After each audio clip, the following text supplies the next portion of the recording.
안녕하세요. 저는 작년 새로운 출발을 한 30대 후반 여자입니다. 열차 애청자가 된 지도 꽤 오래되었네요. 늘 그렇듯 출퇴근 시 사연을 들으며 무료한 시간을 재미있게 보내고 있어요.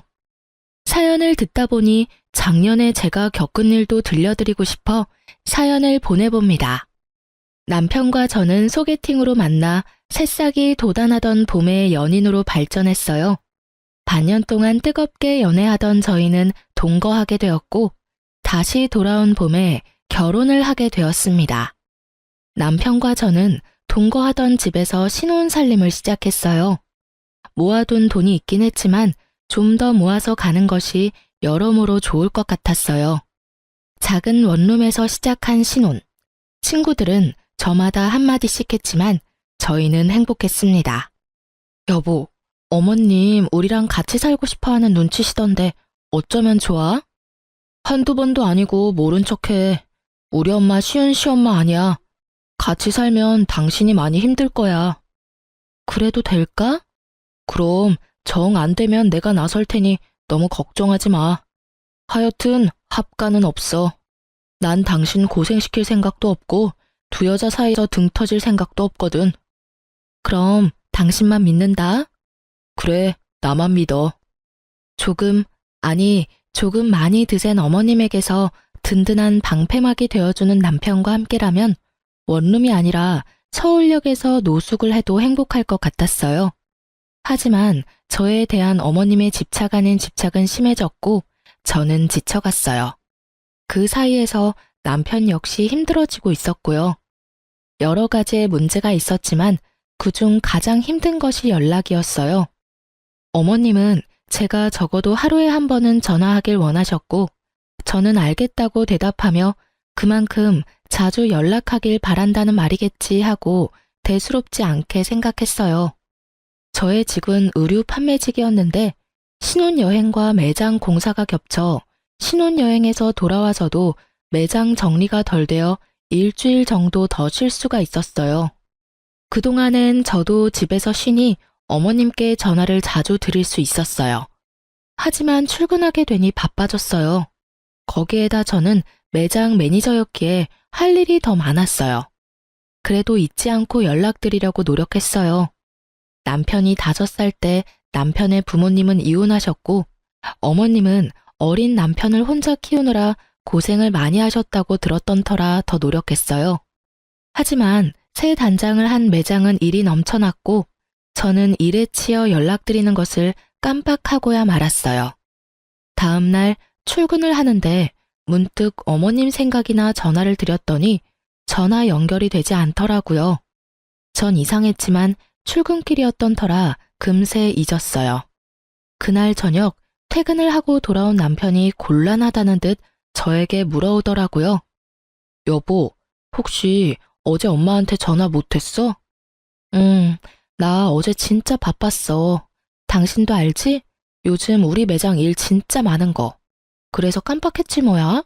근데 당신 어떻게 알았어? 엄마한테 전화 왔더라고. 좀 토라진 것 같아. 남편의 말을 듣는데 왜 통화 연결음도 없이 전화가 연결되지 않았는지 알 것 같더라고요. 혹시 어머님 나 차단했어? 내가 전화 안 했다고? 남편은 멋쩍은 듯 고개를 끄덕였고 전 너무 황당하더라고요.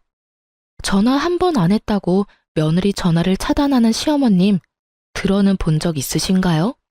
하물며 제가 노는 사람도 아니고 교대 근무에다가 직원들 스케줄까지 관리하느라 그렇지 않아도 정신이 빠지게 바쁜데 전화 한 번 안 했다고 차단이라뇨. 참나, 나 살면서 이런 경우도 처음이고 들어보지도 못해서 하는 말인데 내가 차단당할 만큼 잘못한 일이야? 당신 생각을 말해봐. 물론 아니지. 아니긴 한데 당신도 알다시피 어머니 성격이 좀 그렇잖아. 어머님 진짜 웃기신다. 당신 두고 왜 나한테 집착하셔? 전화가 그렇게 받고 싶으시면 당신한테 전화하라고 하면 되잖아. 당신한테 들은 말도 있고 해서 나도 어머님께 잘하고 싶어. 당신 말대로 혼자 고생하셨을 생각하니까 같은 여자로서 안쓰럽기도 하고 해서 말이야. 근데 이건 해도 해도 너무하잖아. 아니, 차라리 잘 됐네. 할 말도 없는데 매일같이 전화해야 되는 거 힘들었어, 나도. 어차피 차단당한 거 나도 앞으로는 연락 안 할 거라고. 너무 흥분하지 말고 당신이 조금만 마음 넓게 써주면 안 될까? 한평생 딸 가진 친구들 보면서 부러워만 하다가 당신같이 예쁘고 착한 며느리가 생기니까 딸 같아서 친하게 지내고 싶었나 봐. 통화도 자주 하고 수다도 떨고 말이야. 딸? 당신 말 한 번 잘했다. 나 우리 엄마한테도 일주일에 한 번 전화해. 우리 엄마라고 나랑 통화 안 하고 싶겠어? 자기랑 통화할 시간에 좀 더 쉬라고. 가끔 하는 전화도 안부만 묻고 빨리 끊는다고. 근데 어머님은 통화 한 번 시작하면 2, 30분은 기본이야. 일하는 며느리 일도 못하게 그렇게 전화통 붙잡고 있는 게 딸처럼 여겨서 하시는 행동이야? 당신 생각은 그래? 아니지. 미안해, 여보. 내가 이렇게 사과할 테니까 마음 좀 풀자, 응? 내가 앞으로 더 잘할게. 그러니까 마음 풀고 어머니한테 같이 가주기만 하면 안 될까? 그냥 같이 가주기만 하면 돼. 나머진 내가 알아서 할게. 뭐? 왜? 어머님이 무릎 꿇고 빌기라도 하래? 그게 아니라. 남편은 우물쭈물 말끝을 흐리더라고요. 전 그런 남편의 부탁을 무시했고 남편은 애걸복걸을 해댔습니다. 결국 전 백기를 들었어요. 알고 보니 결혼 후 제가 시어머님과 일에 치여 정신없는 동안 남편이 혼자 저희 부모님을 모시고 점심도 대접하고 용돈도 드리고 심지어 저도 깜빡한 부모님의 결혼기념일에 꽃바구니까지 보냈다고 하더라고요. 그 말을 엄마에게 전해 듣는데 그깟 사과 눈 꼭 감고 한번 하자 싶었어요. 그 흔한 공치사 한 번 없이 묵묵히 친정에 저보다 더 신경을 써준 남편인데 뭔들 못하겠냐 이런 생각이 컸어요. 거기에다 남편이 같이 가게만 하면 알아서 다 한다니 그 말을 믿어보기로 했죠. 전 주말에 연차를 내고 시댁으로 향했어요. 어머니, 저희 왔어요. 이 사람 원래 주말엔 못 쉬는데 오늘 어머니한테 온다고 연차까지 썼어요. 요즘 이런 며느리가 어디 있어? 그렇지 않아요, 어머니? 남편이 너스레를 떨며 분위기를 풀어보려 했지만 어머님은 눈길도 주지 않더라고요. 제 상식으론 도저히 이해할 수 없었지만 이런 일로 이혼할 수도 없는 노릇이니 제가 먼저 입을 열었습니다. 어머님, 마음 푸세요. 매장도 넓힌 데다가 직원까지 더 많아져서 제가 정신이 없었어요. 남들이 들으면 하루 종일 일만 하는 줄 알겠다. 퇴근 안 하니? 퇴근하고 전화하면 되지. 그럴 정신도 없으면 일은 어떻게 하니? 어머니, 이 사람 퇴근하고 집에 와서도 저 저녁 차려주고 바로 일한다고 바빠요.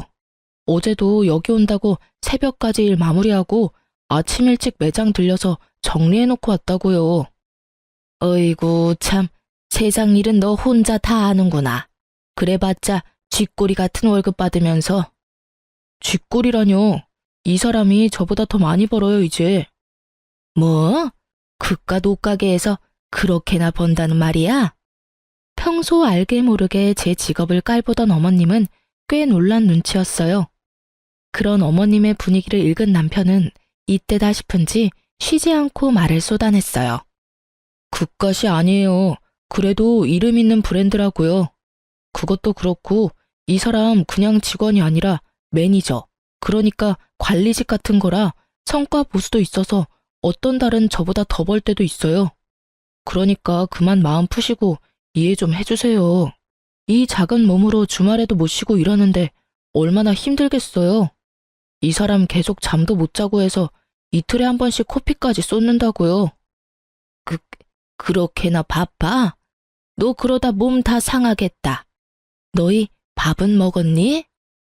사실 코피까지 쏟진 않았는데 목에 핏대까지 세워대며 말하는 남편을 보며 어머님은 마음이 풀리셨는지 밥까지 차려주시더라고요. 물론 차단도 푸셨고요. 그리고 앞으로 바쁘면 굳이 하루에 한 번씩 연락하지 않아도 된다는 말까지 들었어요. 중간 역할을 톡톡히 해준 남편이 얼마나 듬직하던지. 다른 건 몰라도 남편 복은 있다고 생각했었어요. 앞으로 남편 새끼가 제 뒤통수를 어떻게 칠지 상상도 못하고요. 하여튼 좋은 분위기에서 시댁 방문은 마무리가 되었고 전 이제 이런 일로 사람 피곤하게 만들 일은 없겠지 하고 안심했어요. 하지만 시어머님은 상식 밖의 사람이었고 제가 연락을 드리지 않으니 어머님이 전화를 해대기 시작하더라고요. 바빠서 전화를 받지 않으면 받을 때까지 하는 어머님. 점점 심해지는 어머님의 선 넘는 전화에 전 지쳐갔고 예민해지고 있었어요. 당연히 일에도 지장이 생겼어요. 한번 시작하면 끝날 생각이 없으신 어머님과 부재중. 본사에서 오는 연락을 놓치는 일은 다반사였고 항상 미소가 얼굴에 장착되어야 하는 제 얼굴엔 스트레스로 인해 미소 따윈 지어지지 않는 지 오래였어요. 일이 이렇게 되니 더는 참아선 안 되겠더라고요. 그래서 전 남편을 붙잡고 얘기를 했어요. 여보, 나 진짜 미치겠어, 어머님 때문에. 또 왜? 본론은 시작도 안 했는데 남편도 지긋지긋한지 말에 날이 서 있더라고요. 저는 그런 남편의 모습에 더욱 화가 치솟았습니다. 또 왜? 몰라서 물어? 아, 당신은 모르겠다. 우리 부모님은 사위 불편할까봐 전화 한 통 하시는 일이 없으니까 말이야. 무슨 말이 하고 싶어서 이래? 내가 무슨 말을 하고 싶은지는 당신이 더 잘 알잖아.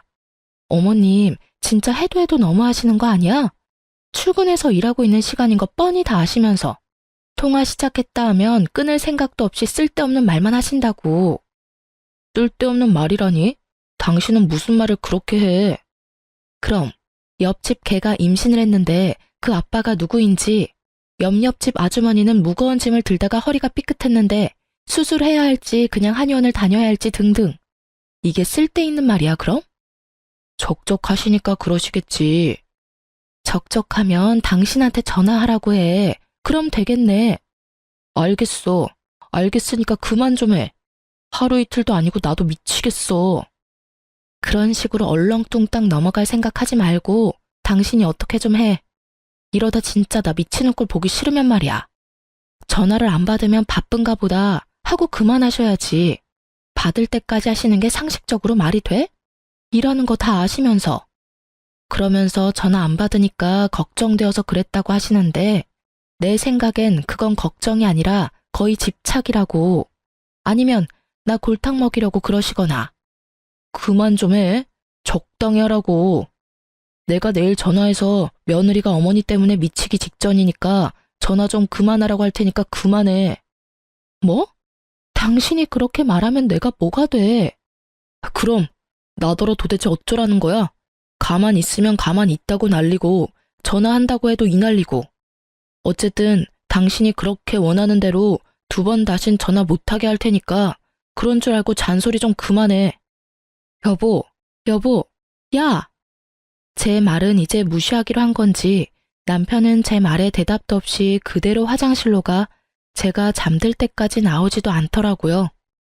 아침에 일어나 출근 준비를 하는 남편을 보며 생각해보니 남편을 너무 잡았나 싶어 슬며시 말을 걸어보았지만 남편은 대답도 하지 않은 채 출근을 해버리더라고요. 그런 남편의 모습에 저 역시 마음이 확 상해버렸어요. 이후 꼭 필요한 말이 아니면 대화조차 하지 않았고 그런 날이 생각보다 길어졌어요. 좁은 원룸, 피할 곳도 없는데 말도 한마디 하지 않고 살려니 정말 답답해서 미쳐버릴 것 같더라고요. 하지만 절대 제가 숙이고 들어가고 싶지 않았어요. 일전엔 남편이 워낙 저자세로 나오며 저를 이해해주려 노력했기에 좋은 게 좋은 거라고 참고 넘어갔지만 이번엔 제가 먼저 화해의 손을 내밀었는데도 불구하고 저딴 식으로 나오니 저도 화가 많이 났었거든요. 시어머님의 연락도 없으니 꼭 해야 할 말도 없었고요. 답답한 것만 빼면 조용한 그 일상이 좋았어요. 하지만 그것도 오래 가진 않았죠. 모처럼 쉬는 날이었어요. 마침 먹을 것이 뚝 떨어진 터라 장도 보고 청소도 하며 시간을 보내고 있었어요. 그때 시어머님께 전화가 오더라고요. 네, 어머님. 그래, 잘 지내고 있니? 네, 잘 지내고 있어요. 오늘 쉬는 날이라서 반찬도 좀 하고 청소도 좀 했어요. 어머님은 잘 지내시죠? 혼자 사는 노인네가 똑같지 뭐. 다름이 아니라 나 집 내놨다. 집이요? 어머님 처음 장만하신 집이라고 한평생 사실 거라고 하셨잖아요. 무슨 일 있으세요? 그게 아니라 이 집 팔고 너희랑 같이 살려고. 어머님 말씀을 듣고 있는데 누가 뒤통수를 망치로 내려친 것처럼 멍하더라고요. 우리 집이 넓은 것도 아니고 원룸에 사는데 어떻게 같이 사시려는 건지. 아니, 집이 넓다 하더라도 한번 물어보시지도 않고 혼자 그런 결정을 내리는 건지 이해가 되지 않아 말이 나오지 않더라고요. 너무 당황하기도 했고요. 예, 내 말 듣고 있니? 아, 네. 듣고 있어요. 저희랑 같이 사신다고요? 그래, 시세보다 싸게 내놔서 아마 금방 팔릴 거다.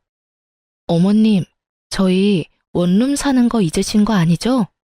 남편이랑 저랑 회사도 가깝고 돈 좀 더 모아서 대출 조금이라도 덜 내고 이사 가려고 아직 원룸 살고 있잖아요. 내가 치매라도 걸린 줄 아니? 뭐 그렇게 설명하고 있니? 너희 원룸 사는 거 나도 다 안다. 그런데 어떻게 같이 살아요? 저희 둘 살기도 좁은데요. 내가 그래서 집을 내놓은 거야. 집 한 돈에 너희 모아둔 돈 꽤 되지? 그거 합치면 지금 내가 사는 집보다 큰 집 살 수 있을 게야. 그럼 대출할 필요도 없고 집도 넓어지고 혼자 있는 내 걱정도 할 필요 없으니 여러모로 얼마나 좋니? 그럼 그런 줄 알고 너희도 이사할 준비나 하려무나. 볼일을 마치신 어머님은 제 대답은 필요도 없다는 듯 전화를 끊어버리셨어요. 길지도 않은 통화에 너무 충격적인 내용이 많아서 전 멍하니 휴대전화를 보며 서 있었어요. 하나 둘 머릿속 정리가 끝나고 합가해야 한다는 결론에 도달했을 때 전 남편에게 전화를 걸어 할 말이 있으니 빨리 들어오라는 말을 하고 전화를 끊었어요. 그나마 다행스러운 건 남편도 어머님을 모시고 사는 건 반대했었다는 것이었어요. 그날 저녁 남편은 퇴근을 하고 돌아왔고 여전히 남편의 얼굴은 어두웠어요. 무슨 일인데? 표정만큼 말투도 어두웠지만 전 더는 큰 싸움으로 키우고 싶지 않아 오르는 화를 꾹 누르고 최대한 상냥하게 말하려고 애썼습니다. 어머님 오늘 전화하셨는데 집 내놓으셨대. 우리랑 같이 사시려고 그러셨다는데 당신 생각은 어때? 당신도 반대하지? 예전에 같이 안 살 거라고 나한테 모르는 척하라고 그랬었잖아. 그렇지? 그래? 나한텐 별말 없으시던데. 아, 어머니랑 아버지 다시 합치신다고 하시던데 그래서 그러시나 보다. 아버님이랑 어머님이 다시 합치신다니? 그게 무슨 말이야? 당신만 가끔 아버님 만나는 거 아니었어? 어머님도 만나고 계셨던 거야? 아니, 최근에 만나셨나 봐. 아버지가 어머니한테 연락했는데 어머니도 나 장가가고 적적하셨는지 가끔 만나시다가 다시 합치기로 하셨나 봐. 아버지 몸도 요즘 안 좋으셔서 어머니도 걱정되셨겠지 뭐. 여러모로 잘된 일이지. 새로 추가된 사실에 저도 모르게 언성이 올라갔어요. 여러모로 잘된 일? 당신 진짜 그렇게 생각해? 그럼 두 분이 오순도순 같이 사시면 되지. 우리까지 왜 같이 살재? 그거야 나랑 아버지는 함께 살지 못했으니까 이제라도 같이 살고 싶으신가 보지. 며느리도 생겼으니 더 함께하고 싶으시겠지. 아닌가? 어쩌면 어머니 뜻일 수도 있겠다.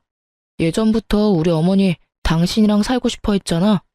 아버지도 아프시니까 뭐 어머니 뜻이겠다. 그렇지? 그렇지? 지금 나한테 묻는 거야? 내가 어떻게 알겠어.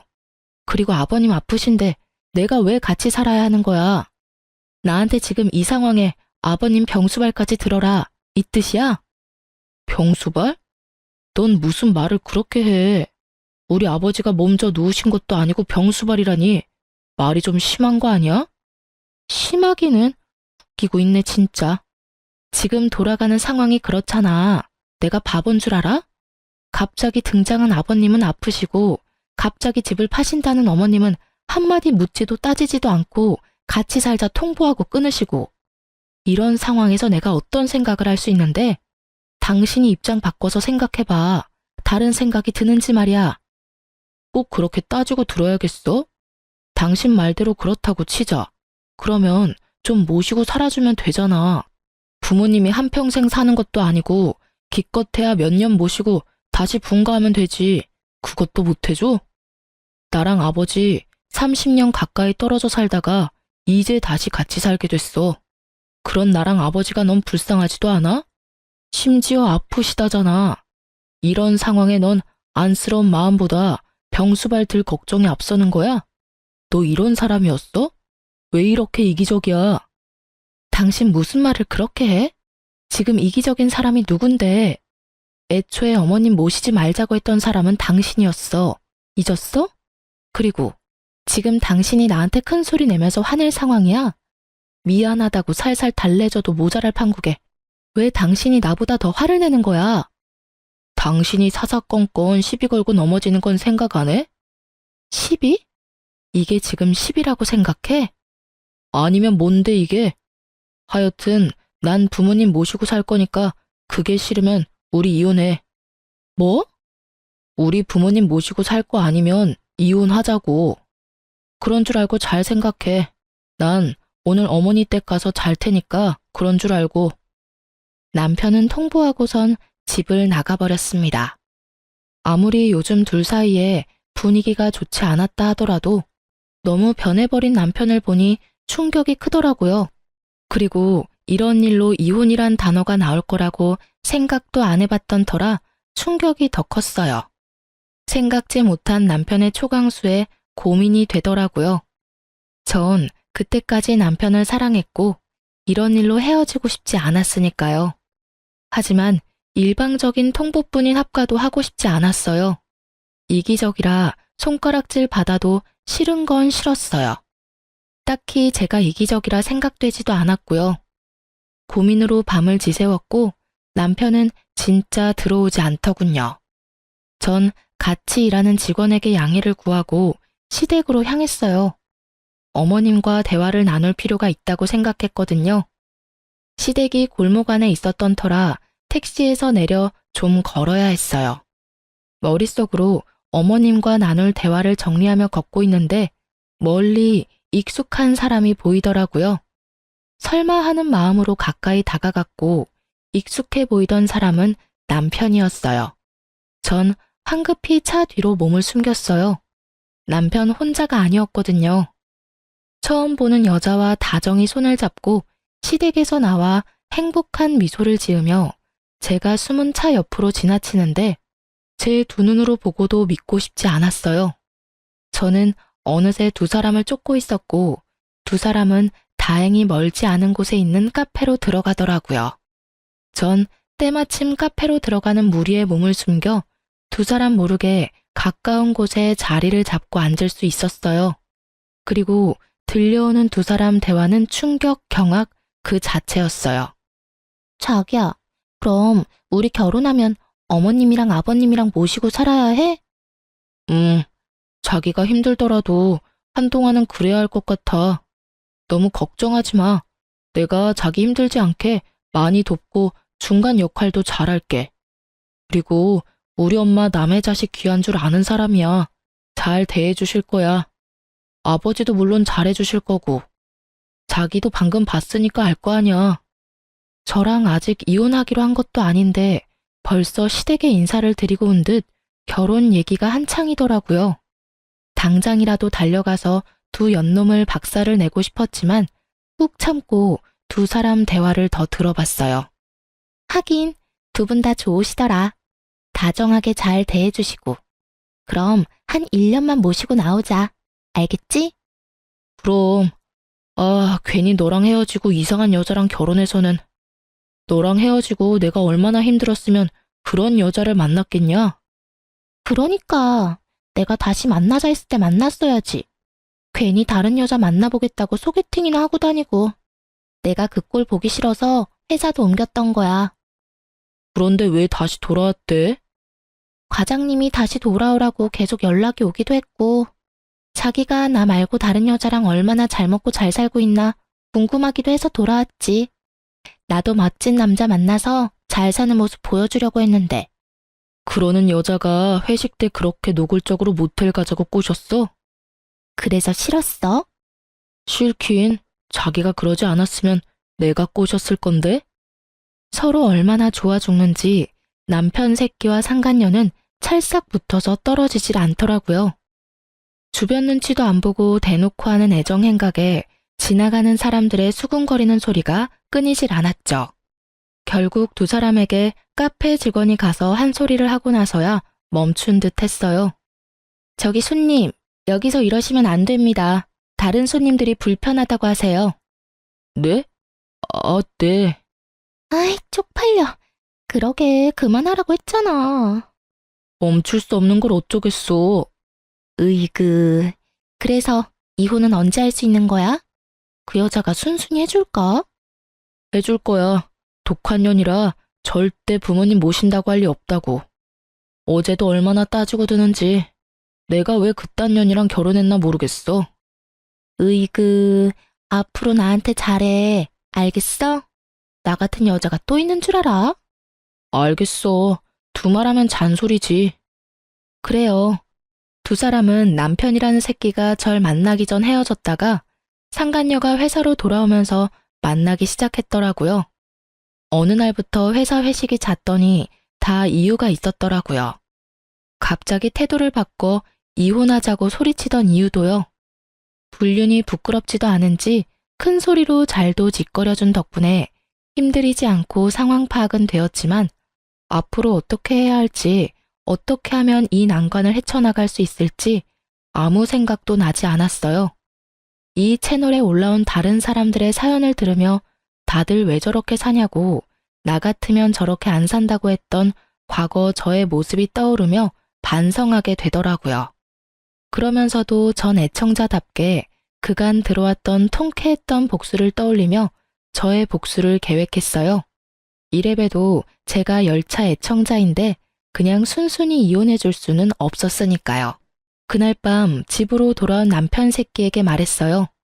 이혼하자. 정말? 나랑 이혼할 수 있겠어? 그깟 이혼하면 되지. 뭐 큰일이라고. 그리고 당신이 이혼하자고 해놓고 왜 그렇게 놀라?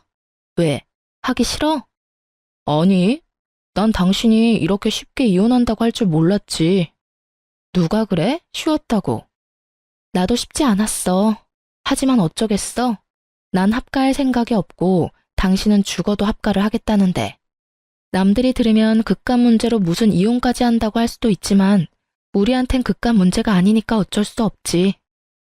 그래. 그러면 법원은 언제 가지? 서류 여기. 내가 다 적어뒀으니까 당신은 도장만 찍으면 돼. 오늘은 여기서 자고 내일 일찍 법원 가자. 당신이 침대에서 자. 난 일이 바빠서 오늘도 밤새야 할 것 같아. 어? 알겠어. 아, 그리고 이거 기억하지?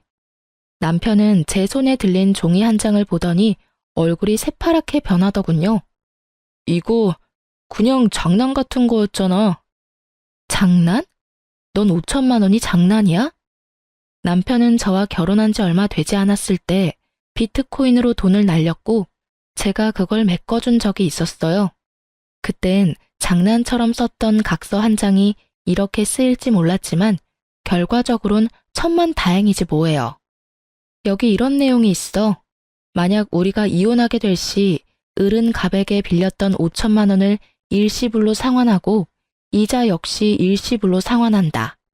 이자는 이금융 최고이자로 계산하고 기간은 빌려준 시점부터 돈을 완납하는 시점까지로 한다. 그러니까 잘 계산해서 통장으로 입금해. 내일까지 입금 안 되면 고소할 테니까 그렇게 알고. 그러면 먼저 자. 난 씻고 일할 테니까. 전 혹시나 개거품 물고 달려들 수도 있는 남편을 피해 화장실로 대피했고 밖에서 어떤 소리가 들려와도 절대 나가지 않았어요. 몇 시간이나 흘렀을까요? 어떤 인기척도 들리지 않아 나가보았더니 속편히 자고 있더라고요. 그런 남편 새끼의 휴대전화를 뒤져보았어요. 그 멍청한 놈은 그 흔한 패턴도 해놓지 않았고 상간녀와 나눈 대화도 지우지 않았더라고요. 심지어 사진까지 있었어요. 그 멍청함이 얼마나 고맙던지. 전 외도 증거들을 손쉽게 손에 넣었고 다음날 아침 이혼할 생각에 들뜬 남편에게 또 한 방 먹일 수 있었어요. 이제 갈까? 근데 당신 대출은 얼마까지 돼? 내 대출은 갑자기 왜? 당신이 나한테 위자료 줘야 할 텐데 빌린 돈도 있고 하니까 아무래도 대출 한도에 간당간당할 것 같아서 그러지. 내가 당신한테 위자료는 왜 줘? 당신 바람 피운 거 나 다 알고 있어. 증거도 다 있으니까 발뺌할 생각 같은 거 하지 말고. 난 택시 타고 법원 갈 테니까 당신은 차 끌고 오든가 알아서 해. 오면서 대출도 좀 알아보고. 그럼 이따가 봐. 야, 잠시만. 내가 그럴 돈이 어딨어. 그래도 양심은 있네. 바람 피운 건 부정 안 하는 거 보니까. 아, 맞다. 그리고 나 상간녀 소송도 할 거니까 그년한테도 좀 전해줘. 돈 준비하라고. 알겠지? 그럼 나 먼저 간다. 제 뒤통수에 대고 욕을 어찌나 하는지. 그 욕을 다 들으면서 집에서 나오는데 화는커녕 웃음이 터져 나왔어요. 어찌나 통쾌하던지. 여기서 복수가 끝이냐고요? 그럴 리가요. 제가 여기 애청자인데 이깟 위자료 좀 뜯어냈다고 통쾌하겠으며 복수가 될까요? 제 복수는 이제부터 시작이었어요. 저의 계획대로 이혼은 잘 진행되었고 빌려주었던 돈과 더불어 위자료도 다 받았어요. 돈을 뜯긴 상간녀는 아직도 정신을 못 차리고 전 남편과 결혼하더라고요. 그 한치 앞도 보지 못하고 사랑 타령이나 해대는 것이 얼마나 고맙던지 눈물이 다 나더라고요. 빚쟁이 남편의 집착이 광증에 가까운 시모에 몸 아픈 시부까지. 지옥으로 가는 KTX를 탄 상간녀의 앞날은 보지 않아도 뻔했어요. 전 서두르지 않고 때를 기다렸습니다. 그리고 생각보다 빨리 그때가 왔어요. 두 사람이 결혼식을 하고 한 달이나 지났을까요? 전 남편한테 전화가 왔더라고요. 아직도 그날의 그 기쁨이 잊히지 않아요. 전 전화를 받았고 전 남편과 만나기로 했어요. 제가 상간녀의 존재를 처음 알았던 그 카페에서요. 오랜만이야. 많이 수척해진 전 남편은 저를 보며 드라마 남자 주인공 눈가를 하며 안부를 물어왔어요. 우리가 안부나 주고받을 사이는 아니잖아. 무슨 일이야? 본론만 말해. 그냥 요즘 힘들어서 당신 생각이 났어. 많이 보고 싶었어. 왜? 재혼 생활이 생각처럼 즐겁지 않은가 봐. 아, 힘들어 죽겠어. 어머니는 어머니대로 집사람한테 전화해야 되고 아버지는 반찬 타령, 청소 트집에 하다못해 빨래 개는 것까지 트집을 잡으시니까. 집사람은 집사람대로 힘들고 나는 집사람 비위 맞춘다고 힘들고.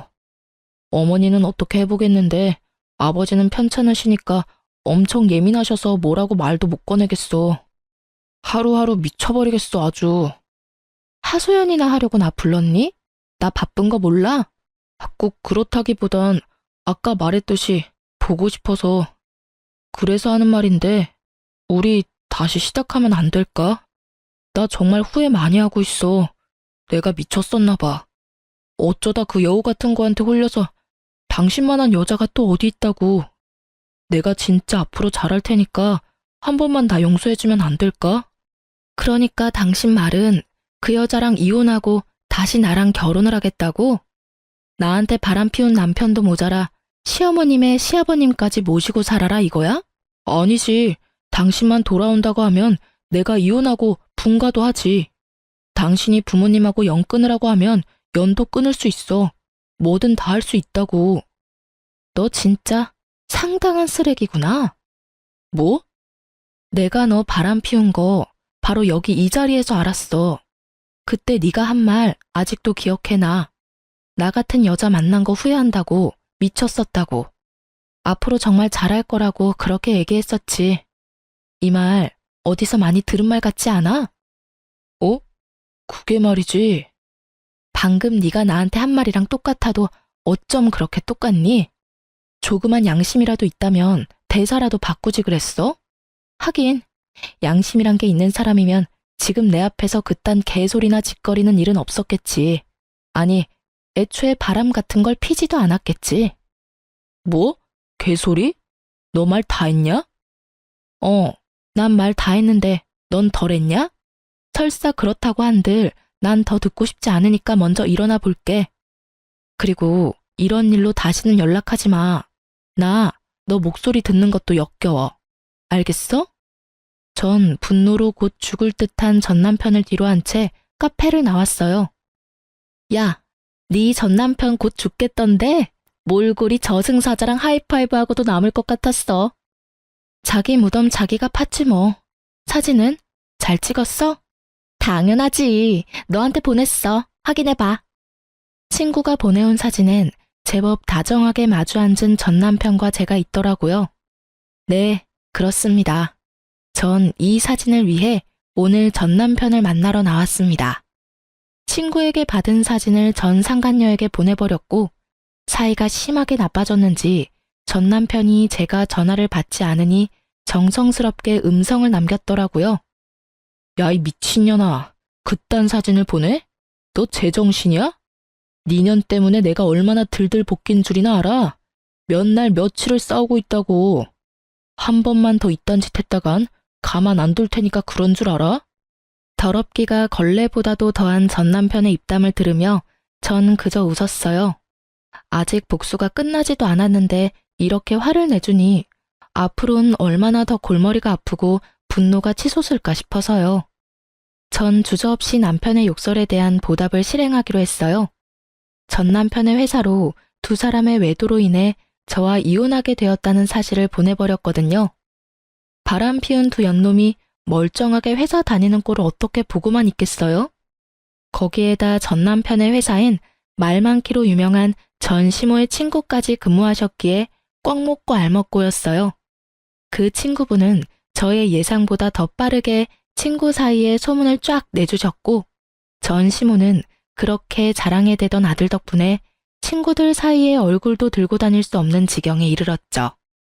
모든 복수가 끝나 상쾌했고 통쾌한 하루하루를 보내던 어느 날, 짐덩어리들을 떠안은 것도 모자라 남편의 바람까지 의심되는 상황에서 회사마저 잘려버린 상간녀가 눈이 돈채로 매장으로 찾아왔더라고요. 심상치 않은 상간녀의 모습에 저는 상간녀를 질질 끌어 매장에서 벗어났어요. 나? 이거 나! 여기 놨다. 어쩔 건데? 왜 찾아와서 이 난리야? 너 미쳤어? 회사까지 그런 걸 보내면 어쩌자는 거야? 원하는 대로 위자료 다 줬으면 됐잖아. 누가 그래? 내가 원하는 게 위자료가 끝이라고. 한 회사에서 유부남이랑 놀아날 때는 이 정도는 각오하고 만난 거 아니었어? 머리가 나쁜 거야? 생각이 없는 거야? 뭐? 이거 진짜 미친년이네. 야, 미친년은 너지. 유부남한테 미쳐가지고 남의 가정은 다 망쳐놓은 주제에 사과 한마디 없더니 뻔뻔하게 여기가 어디라고 찾아와서 이 난리야? 왜? 막상 가져보니 상상과는 달라도 너무 달랐나 봐. 네가 한 짓이 있는데 결혼만 하면 행복할 줄 알았니? 생각이 없어.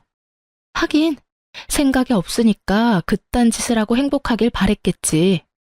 너 말 다 했어?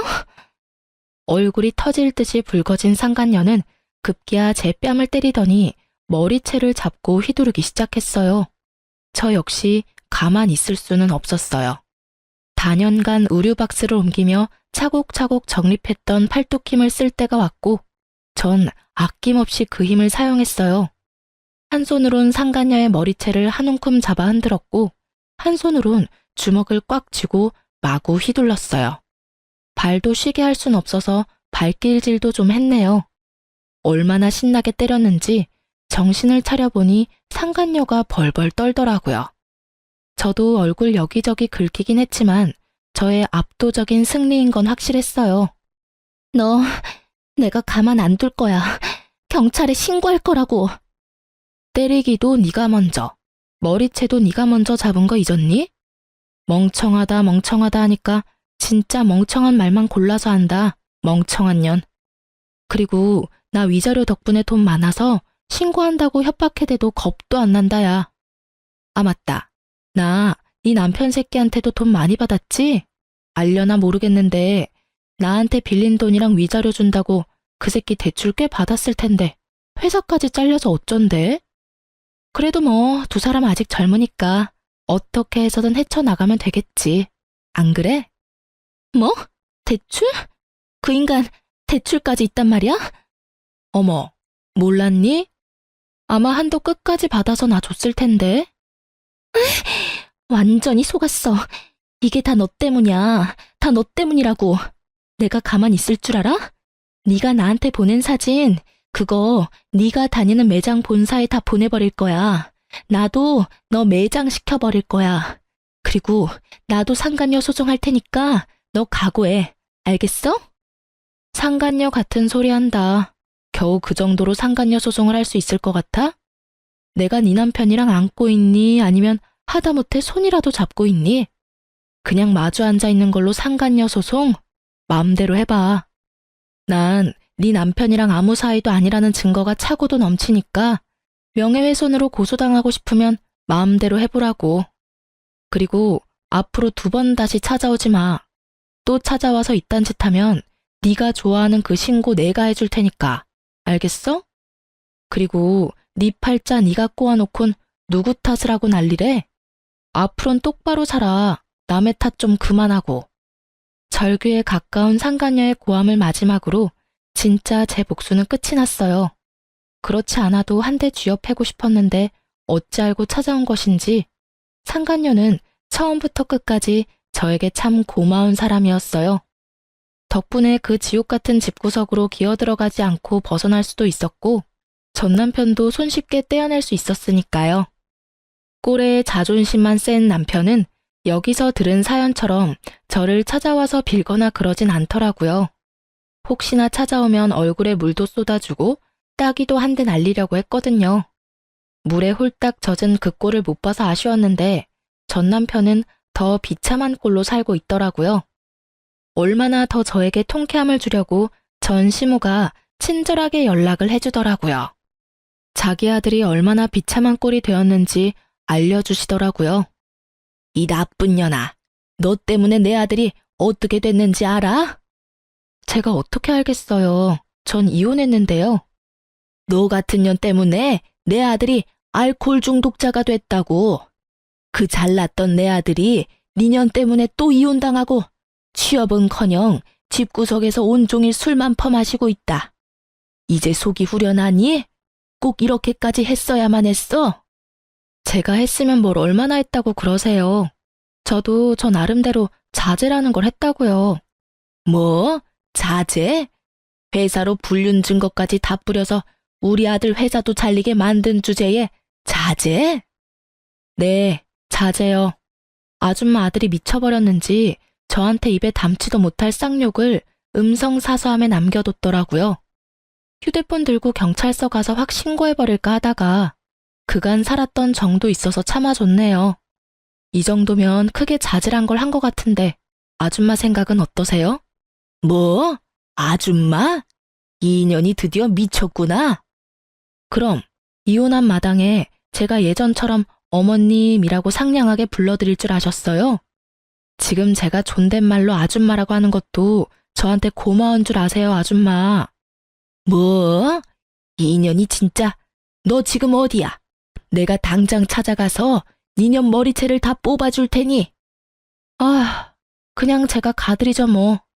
머리채 다 뽑히러 가는 대신 바로 경찰에 신고할 테니 그런 줄 아시고 뽑으세요. 그리고 합의는 없다는 것도 잘 기억하시고요. 어때요? 이래도 제가 보고 싶으세요? 이 천하의 못된 년 같으니라고. 그리고 아까부터 자꾸 년년 그러시는데 욕설도 신고할 수 있는 거 아시죠? 그래서 하는 말인데 이것도 다 녹음 중이에요, 아줌마. 아들이랑 한 묶음에 엮여서 경찰 신고하기 전에 욕은 그만하고 전화 끊으세요. 남은 여생 아주 편안하게 감방에서 사시기 싫으시면 2번 다시 전화도 하지 마시고요. 아시겠어요?